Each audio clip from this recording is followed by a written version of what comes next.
पुस्तक गोदान आगे से शुरू करते हैं। होरी कदम बढ़ाए चला जाता था।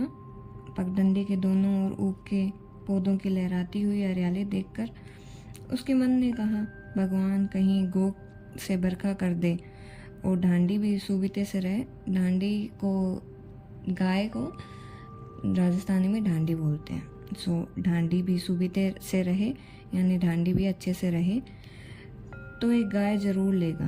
देशी गाय तो न दूध दे न उनके बछड़े ही किसी काम के हो। बहुत हुआ तो तेली के कोयले से में चले, नहीं वह परछाई गाय लेगा। उसकी खूब सेवा करेगा, कुछ नहीं तो 4-5 सेर दूध होगा। गोबर दूध के लिए तरस रह जाता है। गोबर उस होरी के बेटे का नाम है कि वो दूध के लिए तरस जाता है, इसलिए वो गाय लेना चाहता है।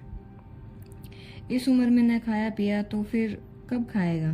साल भर भी दूध पी ले तो देखने लायक हो जाएगा। बछड़े भी अच्छे बेल निकलेंगे। 200 से कम की गोई न होगी। फिर गऊ से ही तो द्वार की शोभा है।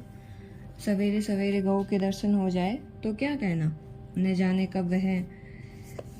कब यह साथ पूरी होगी, कब वह शुभ दिन आएगा।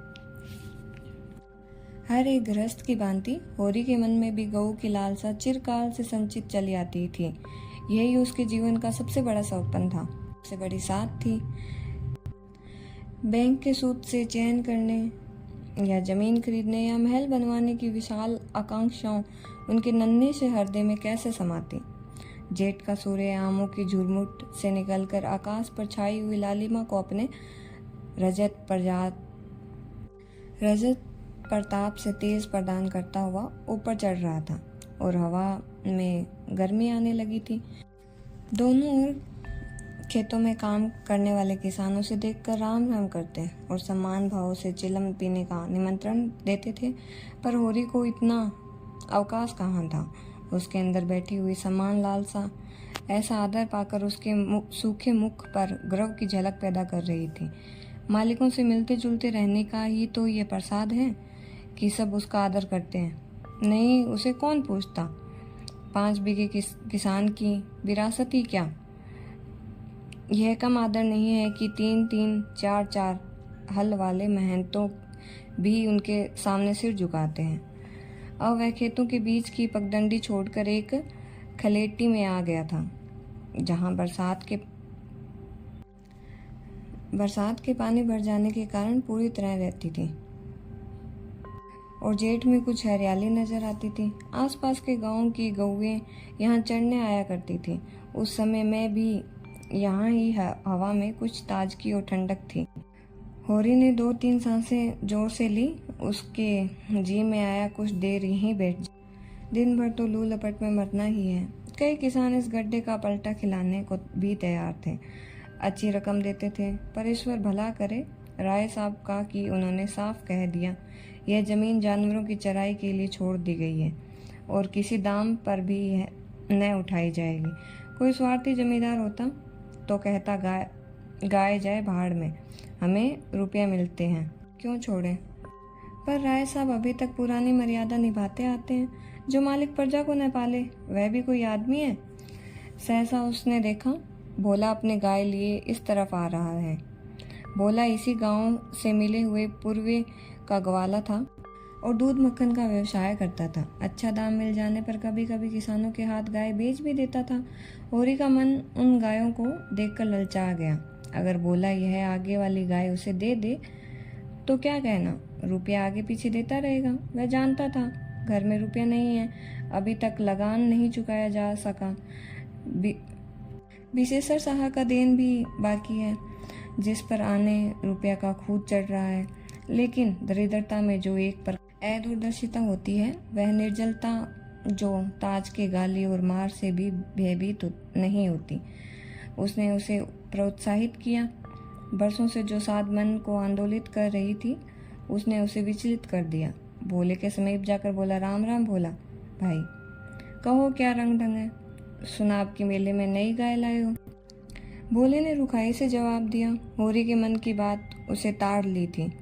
हाँ, 2 बछिया और 2 गाय लाया। पहले वाली गाय सब खूब गई थी, बंदी पर दूध न पहुँचने तो गुजर कैसे हो। होरी ने आगे वाली गाय के पुट्ठे पे हाथ रखकर कहा, दुधारू तो मालूम होती है, कितने मिली। भोला ने सांस जमाई, अब की बाजार बड़ा तेज रहा महतो, उनके 80 रुपये दे पड़े। आंखें निकल गई। 30-30 रुपये तो दोनों कलोरों के दिए, कलोरों यानी बच्चियाँ।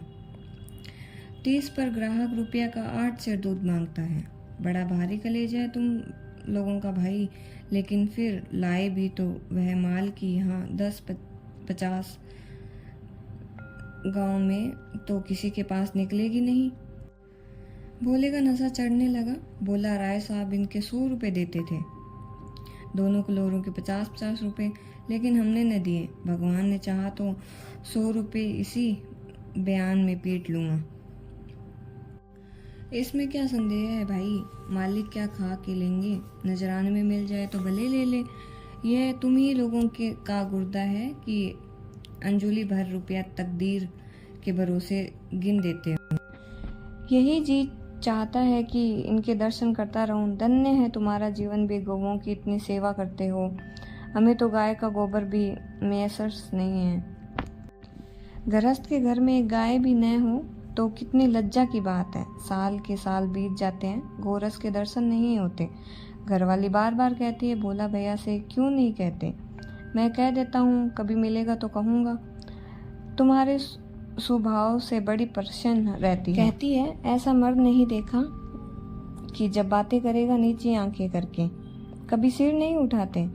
भोले पर जो नशा चढ़ रहा था उसे इस भरपूर प्याले ने और गहरा कर दिया। बोला, आदमी वही जो दूसरों की बहू बेटी को अपनी बहू बेटी समझे। जो दुष्ट किसी महरिया की ओर ताके उसे गोली मार देना चाहिए। यह तुमने लाख रुपए की बात कह दी भाई। बस सज्जन वही जो दूसरों की आबरू समझे।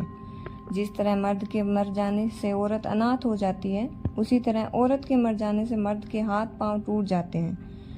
मेरा घर उजड़ गया महतो, कोई एक लोटा पानी देने वाला भी नहीं। गत वर्ष भोले की स्त्री लू लगने से मर गई थी, यह भोला जानता था। लेकिन 50 बरस का भोला भीतर से इतना सन्निग्ध है, वह न जानता था। स्त्री की लालसा उसकी आंखों में सलज गई थी। होरी की आसन मिल गया। उसकी व्यवहारिक कृषक बुद्धि सजग हो गई। पुरानी मसल मुट्ठी थोड़ी है, पुरानी मसल झूठी थोड़ी है। बिना गृहिणी के घर भूत का डेरा, कहीं सगाई क्यों नहीं ठीक कर लेते।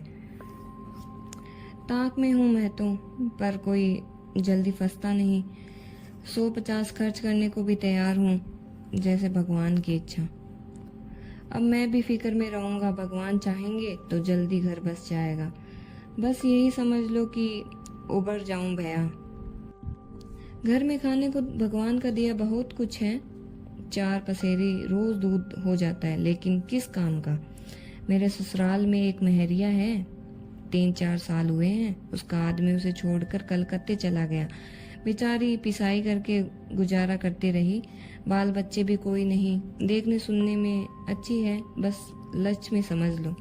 भोला का सिकुड़ा हुआ चेहरा जैसे चिकना गया। आशा में कितनी सुधा है। भोला, अब तो तुम्हारा ही आसरा है। मैं तो छुट्टी हो तो चलो एक दिन देख आए। मैं ठीक ठाक करके तब तुमसे कहूँगा। बहुत उतावली करने से भी कोई काम बिगड़ जाता है। जब तुम्हारी इच्छा हो तब चलो, उतावली काहे की। इस कबरी पर मन ललचाया हो तो ले लो, यानी इस गाय पर मन ललचाया हो तो भोले ने कहा हरी को कि आप ले लो। यह गाय मेरे मान की नहीं है दादा, मैं तुम्हें नुकसान नहीं पहुंचाना चाहता। आपका धर्म यह नहीं है कि मित्रों का गला दबाए। जैसे कितने दिन बीतते हैं वैसे और भी बीत जाएंगे। तुम तो ऐसी बातें करते हो ओरी जैसे हम तुम दो हैं। तुम गाय ले जाओ, दाम जो चाहे देना। जैसे मेरे घर रही वैसे तुम्हारे घर रही। 80 रुपये में ली थी, तुम 80 रुपये ही दे देना, जाओ। लेकिन मेरे पास नगद नहीं है दादा, समझ लो। तो तुमसे नगद मांगता कौन है भाई। होरी की छाती गज भर की हो गई। 80 रुपये में गाय मांगी न थी। ऐसा अच्छा डील डोल, दोनों जून में 6-7 सेर दूध, सीधी ऐसी कि बच्चा भी दूल्हे। इसका तो एक एक बच्चा 100 का होगा। द्वार पर बंधेगी तो द्वार की शोभा बढ़ेगी। उसे अभी कोई 400 रुपये देने थे, लेकिन उधार को वह एक तरह की मुफ्त समझता था। कहीं बोला कि सगाई ठीक हो गई तो 1-2 साल तो वह बोलेगा भी नहीं। सगाई न हुई तो होरी का क्या बिगड़ता है, यही तो होगा। भोला बार बार तगादा करेगा, बिगड़ेगा, गालियां देगा, लेकिन होरी को इसकी ज्यादा शर्म न थी। इस व्यवहार का वह आदी था। कृषक के जीवन का तो यह प्रसाद है। भोले के साथ वह छल कर रहा था और यह व्यापार उसकी मर्यादा के अनुकूल न था। अब भी लेन देन में उसके लिए लिखा पढ़ी होने और न होने में कोई अंतर न था। सूखी बूढ़ी की विपदाएं उसके मन को भीरू बनाए रहती थी। ईश्वर का रुद्र रूप सदैव उसके सामने रहता था, पर यह छल उसकी नीति में छल न था। यह केवल स्वार्थ सिद्धि थी और यह कोई बुरी बात तो न थी। इस तरह का छल तो वह दिन रात करता रहता था। घर में 2-4 रुपये पड़े रहने पर भी महाजन के सामने कस्में खा जाता था कि 1 पाई भी नहीं है। सन को गीला कर देना और रुखाई में बिनोले भर देना उसकी नीति के जायज था। और यहाँ तो केवल स्वार्थ न था, थोड़ा सा मनोरंजन भी था। बूढ़े का बूढ़वस हास्यास्पद वस्तु है और ऐसे बूढ़ों से कुछ ऐंठ लिया जाए तो कोई दोष पाप नहीं। भोले ने गाय की पहिया होरी के हाथ में देते हुए कहा, लो जाओ, मैं तो तुम भी क्या याद करोगे। ब्याते की 6 सेर दूध ले लेना, मैं तुम्हारे घर तक पहुंचा दूं। शायद तुम्हें अनजान समझकर रास्ते में कुछ दिख करे। अब तुमसे सच कहता हूँ, मालिक 90 रुपए देते थे, पर उनके यहाँ गौओं की क्या कदर। तुमसे लेकर कहीं हाकिम हुकुम को दे देते। हाकिम को गौ की सेवा से मतलब, वह तो खून चूसना भर जानते हैं। जब तक दूध देती रहते फिर किसी के हाथ बेच देते। किसके पल्ले पड़ती कौन जाने। रुपया ही सब कुछ नहीं है भैया, कुछ अपना धर्म भी तो है। तुम्हारे घर आराम से रहेगी तो यह नहीं होगा कि तुम आप खाकर सो रहे हो और गौ भूखी पड़ी है। उसकी सेवा करोगे, प्यार करोगे, पुचकारोगे, गौ हमें आशीर्वाद देगी। तुमसे क्या कहूँ भैया, घर में चंगुल भर भी भूसा ना रहा। रुपया सब बाजार में निकल गए। सोचा था महाजन से कुछ लेकर भूसा ले लेंगे, लेकिन महाजन का पहला ही नहीं चुका। उसने इनकार कर दिया। इतने जानवरों को क्या खिलाएं, यही चिंता मारे डालती है। चुटकी चुटकी भर खिलाऊं तो मन भर रोज का खर्च है। भगवान ही पार लगाए तो लगे।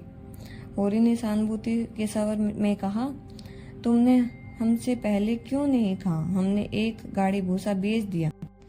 भोले ने माथा पीट कर कहा, इसलिए नहीं कहा भैया कि सबसे अपना दुख क्यों रोऊं। बांटता कोई नहीं, हंसते सब हैं। जो गाय सूख गई है उनका गम नहीं, पति सती खिलाकर जिला लूंगा। लेकिन अब यह तो राती बिना नहीं हो सके तो 10-20 रुपए भूसे के लिए दे दो। किसान पक्का स्वार्थी होता है, इसमें कोई संदेह नहीं। उसकी गांठ से रिश्वत के पैसे बड़ी मुश्किल से निकलते हैं। भाव ताव में भी वह चौकस होता है। ब्याज की 1-1 पाई छुड़वाने के लिए वह महाजन की घंटों चोर सी करता है। जब तक पक्का विश्वास न हो जाए वह किसी के फुसलाने में नहीं आता, लेकिन उसका संपूर्ण जीवन प्रकृति में स्वार्थी सहयोग है। वृक्षों में फल लगते हैं, उन्हें जनता खाती है। खेती में अनाज होता है, वह संसार के काम आता है। गाय के थन में दूध होता है, वह खुद पीने नहीं जाती, दूसरे ही पीते हैं। मेघों में से वर्षा होती है, उससे पृथ्वी तृप्त होती है। ऐसी संगति में कुत्सित स्वार्थ के लिए कहाँ स्थान है। होरी किसान था और किसी के जलते हुए घर में हाथ सेकना उसने सीखा ही न था। भोला की संकट कथा सुनते ही उसकी मनोवृत्ति बदल गई। पहिया को भोले के हाथ में लौटाता हुआ बोला, रुपए तो दादा मेरे पास नहीं है, हाँ थोड़ा सा भूसा बचा है, वह तुम्हें दूंगा। चलकर उठा लो। भूसे के लिए तुम गाय बेचोगे और मैं लूँगा, मेरे हाथ न कट जाएंगे। भोले ने आर्द्र कंठ से कहा, तुम्हारे बैल भूखे न मरेंगे? तुम्हारे पास भी ऐसा कौन सा बहुत सा भूसा रखा है? नहीं दादा, अब की भूसा अच्छा हो गया था। मैंने तुमसे नाहक भूसे की चर्चा की। तुम न कहते और पीछे से मालूम होता तो मुझे बड़ा रंज होता कि तुमने मुझे इतना गैर समझ लिया। अवसर पड़ने पर भाई की मदद भाई न करे तो काम कैसे चले? मुद्दा यह है, गाय तो लेते आओ। अभी नहीं दादा, फिर लूँगा। तो भूसे के दाम दूध में कटवा लेना। होरी ने दुखित स्वर में कहा, दाम कौड़ी की इसमें कौन सी बात है दादा? मैं 1-2 जून तुम्हारे घर खा लूं तो तुम मुझसे दाम मांगोगे, लेकिन तुम्हारे बैल भूखे मरेंगे ही नहीं। भगवान कोई न कोई सबील निकालेगा ही। आषाढ़ सिर पर है, कड़वी बोलूंगा, मगर यह गाय तुम्हारी हो गई। जिस दिन इच्छा हो आकर ले जाना। किसी भाई की नीलामी पर चढ़ा हुआ बैल लेने में जो पाप है, वह इस समय तुम्हारी गाय लेने में है। होरी में बाल की खाल निकालने की शक्ति होती तो वह खुशी से गाय लेकर घर की राय लेता। भोला जब नकद रुपया नहीं मांगता तो स्पष्ट था कि वह भूसे के लिए गाय नहीं बेच रहा है, बल्कि इसका कुछ और आशय है। लेकिन जैसे पत्ते के खड़कने पर घोड़ा आकर ही ठिठक जाता है और मरने पर भी आगे कदम नहीं उठाता है, वही दशा होरी की थी। संकट की चीज लेना पाप है, यह बात जन्म जन्मांतर से उसकी आत्मा का अंश बन गई थी। भोले ने गदगद कंठ से कहा, तो किसी को भेज दूं भूसे के लिए? होरी ने जवाब दिया, अभी मैं राय साहब की ड्योढ़ी पर जा रहा हूँ, वहां से घड़ी भर में लौटूंगा, तभी किसी को भेजना। भोले की आंखों में आंसू भर आए। बोला, तुमने आज मुझे उभार लिया होरी भाई। मुझे अब मालूम हुआ कि संसार में अकेला नहीं हूँ, मेरा भी कोई हेतु है। भोले की आंखों में आंसू भर आए। बोला, तुमने आज मुझे उभार लिया होरी भाई। मुझे अब मालूम हुआ कि संसार में मैं अकेला नहीं हूँ, मेरा भी कोई हेतु है। एक क्षण के बाद उसने फिर कहा, उस बात को भूल न जाना। होरी आगे बढ़ा तो उसका चित्त प्रसन्न था। मन में एक विचित्र स्फूर्ति हो रही थी। क्या हुआ? 10-5 मन भूसा चला जाएगा, बेचारे का। संकट में पड़कर अपनी गाय न बेचनी पड़ेगी। जब मेरे पास चारा हो जाएगा तब गाय खोल लाऊंगा। भगवान करे मुझे कोई महरिया मिल जाए तो फिर कोई बात ही नहीं।